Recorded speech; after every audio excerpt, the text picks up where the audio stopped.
Sebelumnya, ketika Dusim mengemasi bukunya dan pergi, tiba-tiba Jurig merasuki tubuh Wusu dan secara mengejutkan memeluk Dusim.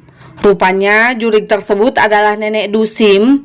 Ia mengatakan agar Dusim jangan pergi, disaksikan oleh semua teman-temannya. Setelah berkata seperti itu, Jurig neneknya pun pergi meninggalkan tubuh Wusu yang masih dalam kondisi memeluk Dusim. Ketika tersadar, Wusu terlihat sangat kebingungan dan ia pun hanya menatap Dusim dengan penuh pertanyaan. Tak lama kemudian, temannya memperlihatkan video saat Wusu sedang memeluk Dusim. Di situ, Wusu merasa tak percaya bahwa dirinya melakukan hal tersebut. Ia membantah dirinya berbuat seperti itu dan segera menghampiri Dusim untuk mengajaknya berbicara empat mata. Melihat Wusu mengajak Dusim pergi, Sujong terlihat kesal dan cemburu kepada Dusim.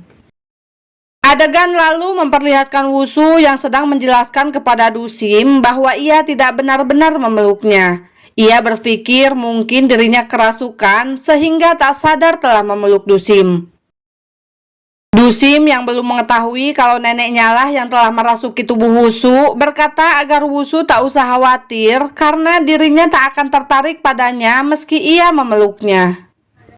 Ketika Dusim hendak pergi, neneknya kembali merasuki tubuh Wusu. Ia memperingatkan Dusim bahwa roh jahat yang 10 tahun lalu ditemuinya kini telah datang kembali. Dusim yang masih belum menyadari kalau itu adalah neneknya bertanya bagaimana bisa Wusu mengetahui hal tersebut.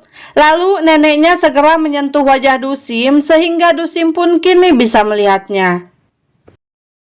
Setelah ia melihat kalau itu benar-benar neneknya, ia pun segera memeluknya sehingga membuat semua temannya heboh karena di mata teman-temannya Wusu dan Dusimlah yang sedang berpelukan. Sujong yang melihat hal itu semakin merasa kesal kepada Dusim. Saat itu tiba-tiba roh jahat datang ke sekolah dan langsung menyerang nenek Dusim. Tak sampai di situ, roh jahat itu pun menyerang Dusim hingga membuat mereka terkapar di lantai. Saat hal itu terjadi, terlihat seorang pria tua berada di sana dan memperhatikan mereka berdua. Entah pria tua ini siapa, belum diceritakan di scene ini ya Cingu. Lanjut ke Wusu dan Dusim yang kini berada di UKS. Wusu terlihat kebingungan tentang apa yang telah terjadi kepadanya. Di sana ia melihat Jurig lelaki yang selalu bersama Dusim. Si Jurig terlihat sangat ngejengho karena ternyata Wusu bisa melihatnya. Karena kini Wusu bisa melihatnya, si Jurig yang bernama Yunsu ini terus-terusan menggodanya hingga membuat Wusu sangat ketakutan. Akhirnya Dusim pun memberitahu Wusu bahwa Yunsu adalah Jurig. Mengetahui dirinya bisa melihat Jurig, Wusu yang tidak percaya bahwa Jurig itu ada terlihat menanyakan apa yang telah Dusim lakukan pada dirinya. Dusim menjawab ia tak tahu apa-apa dan pergi meninggalkan Wusu yang ketakutan. Ketika Dusim pulang, terlihat pria tua tadi memperhatikannya dari belakang. Rupanya pria tua ini adalah orang yang sengaja mengeluarkan roh jahat, di mana mereka ini memiliki sebuah perjanjian. Roh jahat hanya diperbolehkan untuk merasuki siswa yang berada di peringkat terakhir. Sepulangnya ke rumah, Dusim memarahi Yunsu karena ia tadi menakut-nakuti Wusu di UKS. Saat itu, Dusim berpikir kalau Wusu bisa melihat Jurig dikarenakan neneknya merasukinya.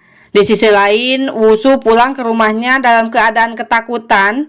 Ditambah lagi, di rumahnya ia tiba-tiba melihat Jurig yang membuatnya semakin ketakutan. Wusu kemudian pergi menemui temannya dan mengatakan bahwa dirinya bisa melihat Jurig.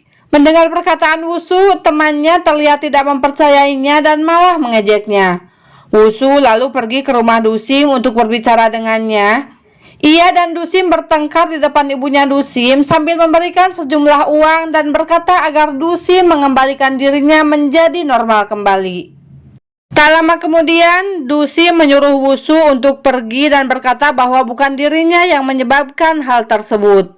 Dusim lalu terlihat menggosok-gosok kedua tangannya dan menutup mata Wusu sembari mengucapkan selamat datang di dunianya. Dan ketika Wusu membuka matanya, ia terlihat ketakutan sampai merasa dirinya ingin menangis. Oke Cingu, jika kalian penasaran dengan episode selanjutnya, jangan lupa like, comment, and subscribe channel Mimin ya, biar kalian tidak ketinggalan menyaksikannya. Gumawo, bye.